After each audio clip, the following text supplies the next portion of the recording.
Selamat malam saudara-saudara sekalian yang dikasihi Tuhan, khususnya anggota Jemaat GKI Taman Cibunut Bandung.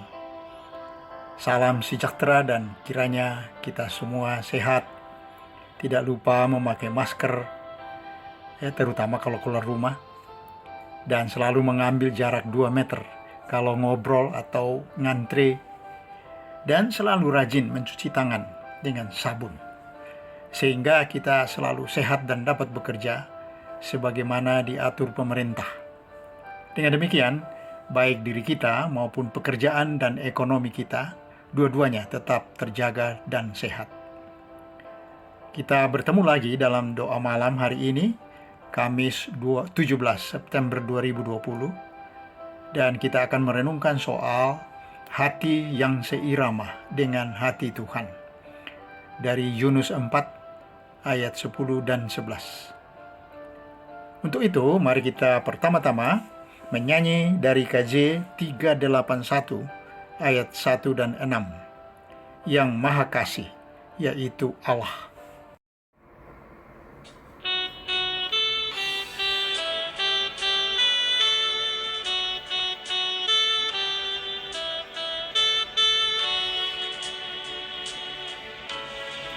Yang Maha Kasih yaitu Allah, Allah pengasih pun bagiku. Aku selamatlah oleh kasih-Nya kepadaku.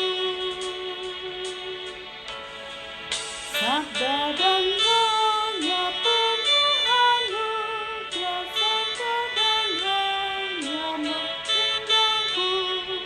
Aku selamatlah oleh kasih-Nya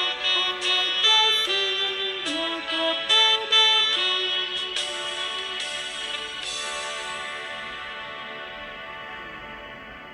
Marilah kita berdoa, saudara-saudara.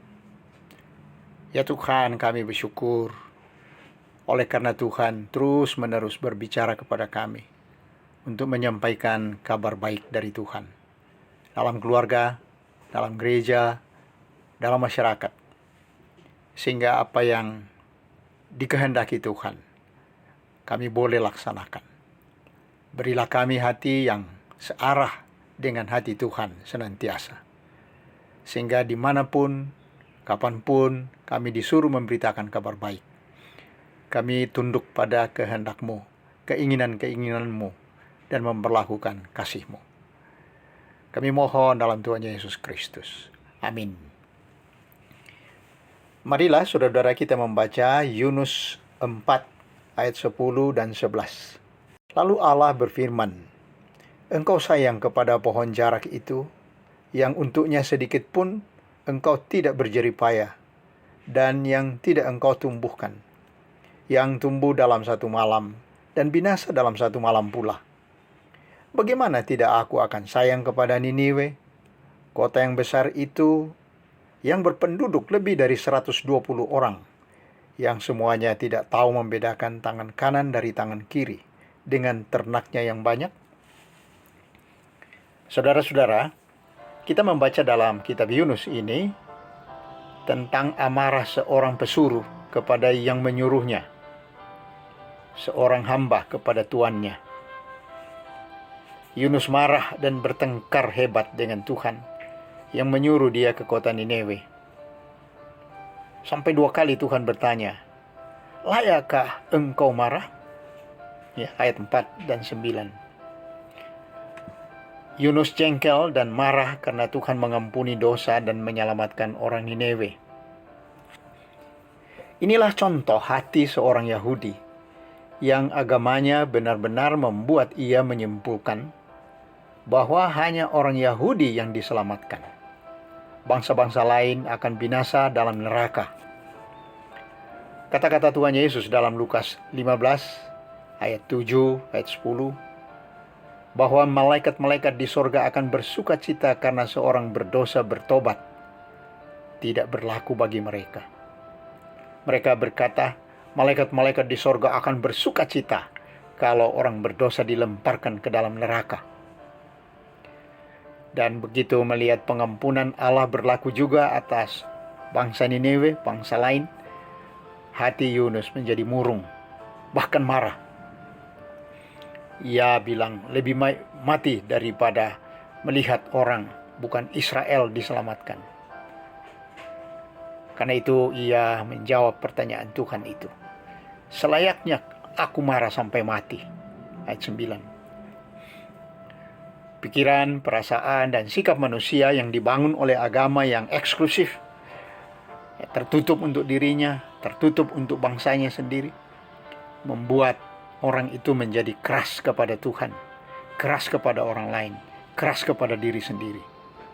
Ia hanya menyayangi sebatang pohon yang membuat ia senang karena bisa berlindung dari terik matahari, daripada menyayangi 120.000 orang yang dikatakan tidak bisa membedakan tangan kanan dan tangan kirinya. Ayat 11. Artinya orang ini dianggap masih bodoh.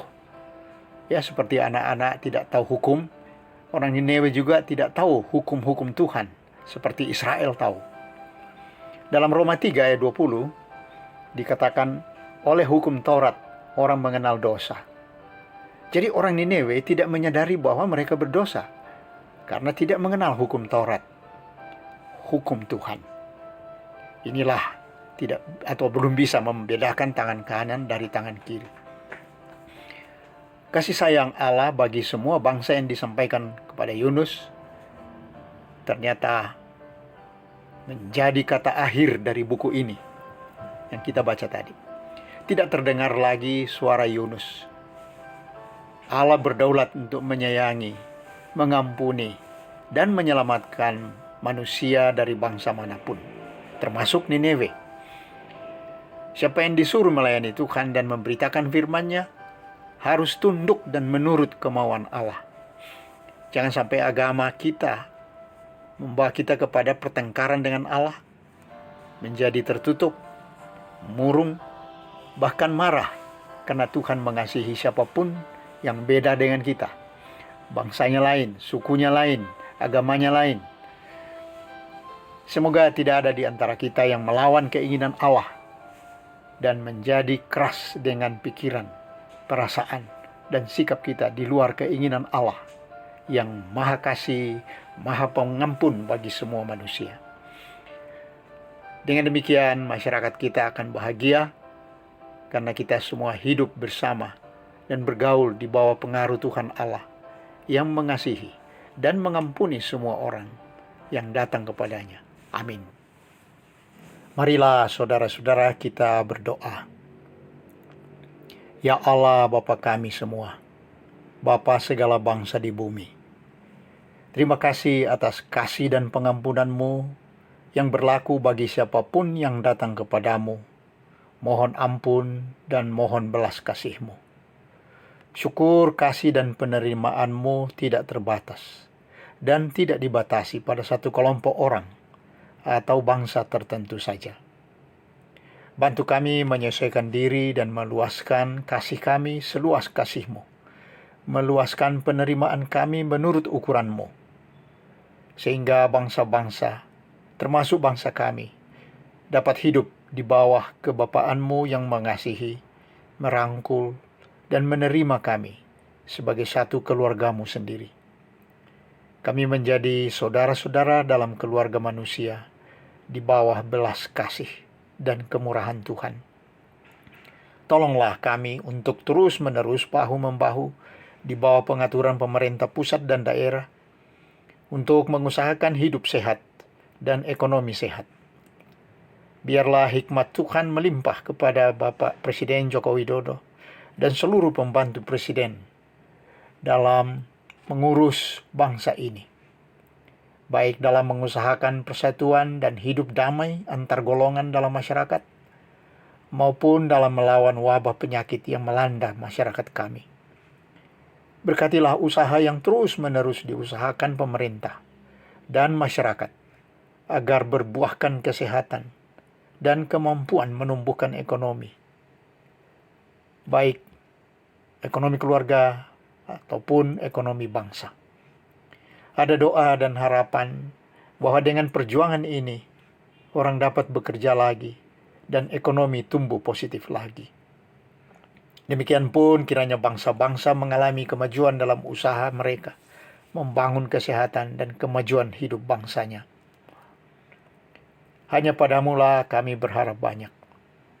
Kami telah belajar bahwa di luar Tuhan, usaha kami manusia sia-sia, tidak akan membuahkan hidup yang penuh damai sejahtera. Jika bukan Tuhan yang membangun rumah, sia-sialah usaha orang yang membangunnya. Jika bukan Tuhan yang mengawal kota, sia-sialah pengawal berjaga-jaga. Mohon Tuhan menjaga rumah Indonesia. Biarlah tidak sia-sia pemerintah, tentara, polisi, dokter, perawat, dan seluruh anggota masyarakat berjaga-jaga di dalamnya. Tolonglah supaya kami tidak sia-sia membangun dan menjaga Indonesia siang malam. Tolonglah sembuhkan yang sakit. Kuatkanlah yang kehilangan pekerjaan dan ekonominya supaya pulih kembali. Kami mohon dalam nama Tuhan kami, Yesus Kristus. Amin.